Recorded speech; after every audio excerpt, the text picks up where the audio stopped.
5 seconds.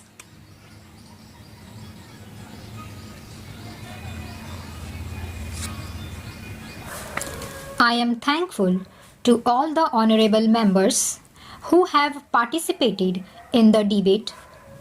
Some honorable members expressed certain reservations about some of the provisions of the bill, but all the same, it has been a brief but very interesting debate. My friend expressed certain views.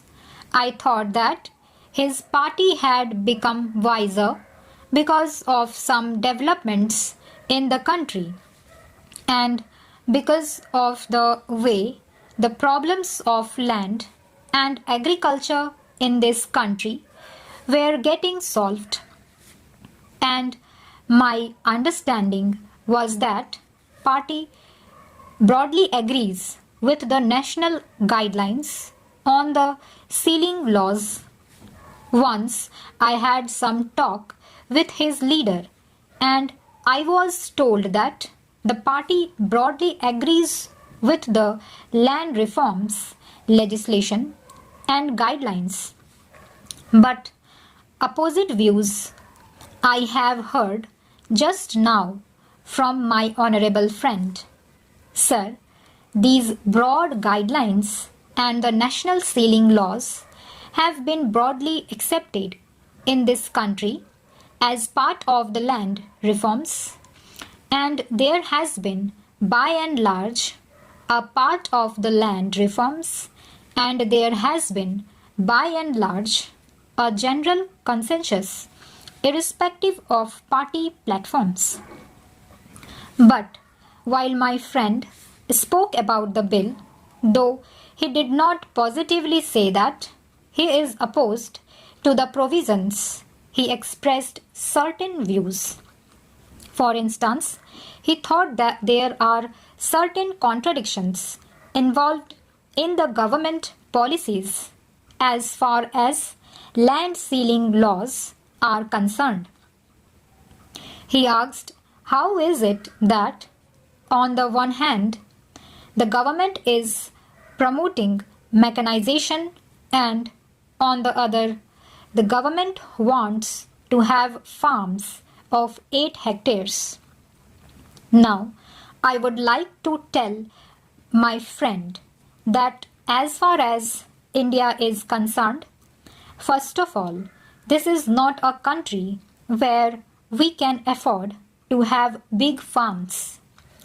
The days of big farms, absentee landlordism, and very large holdings have gone. In fact, we can claim very legitimately that one of our very proud achievements is that we have done away with landlordism. We have done away with big landlords and big estates. We want this country to be a country of small farmers. But there were certain persons, certain individuals, certain categories of persons who had in their possession very large holdings. I do not think they can have it now. But naturally, whatever may be the problems of agriculture in this country, we have tried to find solutions in its own background. We cannot follow the pattern of either the Soviet Union or America. If international experience has any lesson to teach us, it is that even small farms can be productive farms, can be paying farms. For instance, take the case of Japan. My friend may be aware that the size of Japanese farms is less than the average size of our farm holdings, but even then they are highly mechanized and they use small tractors and power tillers.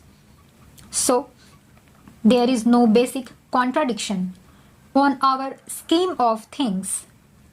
We do not contemplate that every individual should own a tractor. In fact, what we are trying to help and support in this country is that tractors and power tillers should be available either through cooperative societies or through service centers or through agro-industries corporations. So, there should be an institutional framework to provide adequate draft, power, and necessary machinery for cultivation. I do think there is any contradiction involved, but we do not think that every farmer should own a tractor. He also made a statement that there is no ceiling on income from business, and why should there be a ceiling on land? This matter has been discussed and debated in this House for over 2 or 3 decades now. The position of land availability in this country or the land-men ratio in this country is well known. If a few persons are allowed to have large holdings, it would have created lot of tension in the countryside. It is not, therefore, in the interests of the country. But I quite concede that it is not possible to distribute land in the rural areas on the basis of calculation of heads. This is the other extreme which we do not want. We do not want wide disparities to prevail in land holdings. We cannot compare the agricultural sector with industrial sector. That has not been the thinking in this country. The ruling party does not have such views. He made one point with which I broadly agree. He said that while allotting land, there should be some minimum. We have advised the state governments that whatever land is allotted to the scheduled castes and scheduled tribes or other landless persons should fulfill the minimum requirement in regard to the size so that they can make out a living from that land. But when the landless persons are so many and demands and pressure are so much, the state government will naturally have to compromise on that, taking into consideration the local situation. So naturally, they have to cut down the sizes of the lands whenever the people are more and land is not enough. I hope the people shall also compromise there